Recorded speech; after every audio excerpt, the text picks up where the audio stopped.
Ассалаумағалейкум қазақ халқы. Менің қолымда iPhone 14 Pro Max және мұнда экрандағы стеклосы черепашканың суреті бар стекло.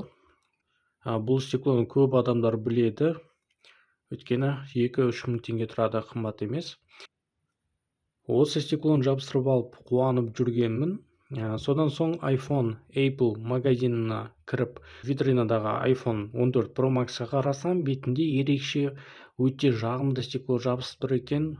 Соны көріп ұнатып қалдым. Сондықтан бұл видеода осы стеклоны бетінен алып тастап, жаңадан мына стеклоны жабыстырамын. Бұл бағасы 15.990, 16 мың теңге тұрады. Неге қымбат десеңіздер, өйткені біріншіден экраны жабыстырсаңыз iPhone-ның как будто стекло мүлдем тұрған жоқ сияқты, яғни мүлдем сезілмейді қолға, как будто жабыстырмаған сияқты стекло. Екіншіден, қолға, саусаққа жағымды сезіледі. Және мұнда арнайы пластмассасы бар. Сол пластмасса арқылы мына стеклоны оп-оңай жабыстыруға болады. Мінекей мынандай жазулары бар: iPhone 14 Pro Max Extreme, мынандай. Кейін болашақта алатын болсаңыздар, көріп алыңыздар. Бұл стекло жақсы стекло. Ішін ашып көрейік енді не бар екенін. Мінекей, бұл коробка, ақ коробка түк ештеңе жоқ уже. Қара коробка, оның ішінде бірнеше заттар бар. Так, все, бұл тоже ештеңе жоқ. Так, бізде мынаның ішінде стекло бар.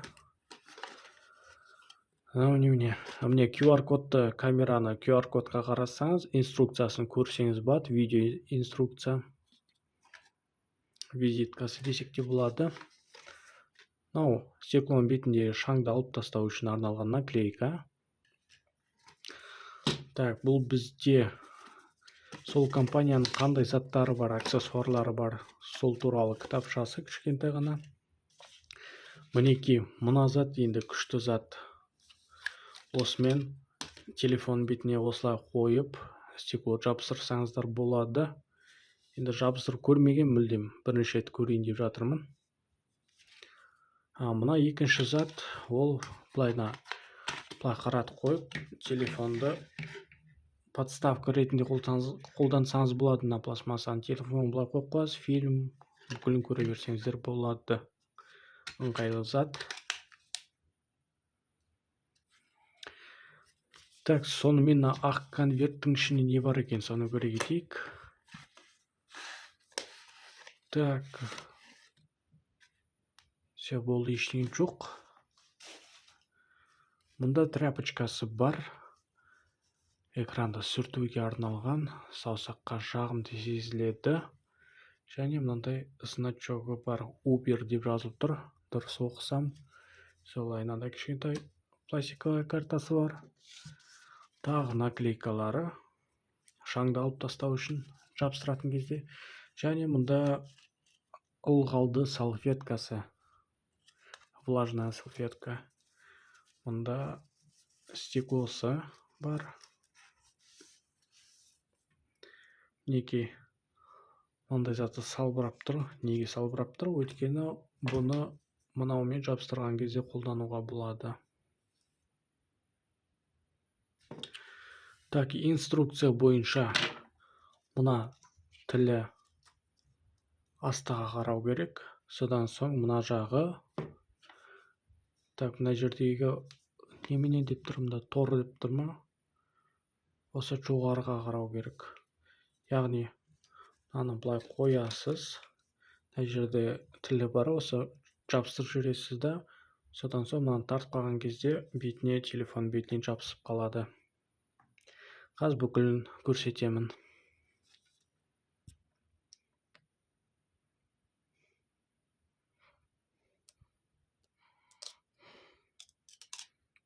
Так, мінекей стеклоны алып тастадым. Бұл стеклоны тоже жақында жабыстырған болатынмын. Так, бетінде ештеңе жоқ сияқты. Сонда да спиртпен тазалай салайық. Влажной салфеткасымен.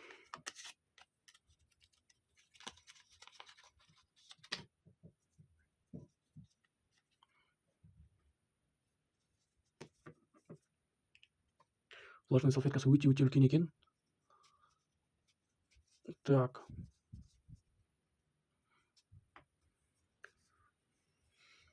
Так, өзінің тряпкасымен сүртіп жіберейін.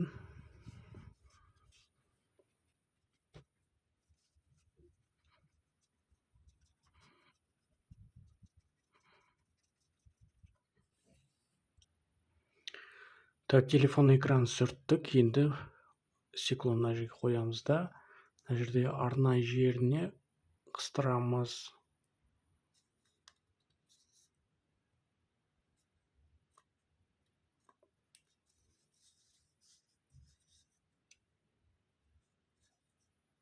Так, қыстырдық. Енді аны былай астынан өткіземіз. Так, вроде ровно тұр. Мына бетін тоже тряпкамен сүрте салыңыздар, өйткені шаң тұрып қалған болуы мүмкін. Қазір мен сүртіп тастаймын. Так, сонымен үстіне қойып жабыстырайын. Телефон бетіне шаң түспеді деген ойдамын. Так, аккуратно қоямыз. Так, нормально. Пока что. Содан соң астында, так, фокусировка қайда? Астында мынандай шығыңқы тілі бар. Соны бағана айтқандай тартамыз астыға қарай. Бірақ тартылмай жатыр. Әрең дегенде тартылып жатыр. Ё-мае. Негізі екі қолмен жасау керек ау деймін. Екі қолмен болғанда ыңғайсыз болып тұр маған масқара.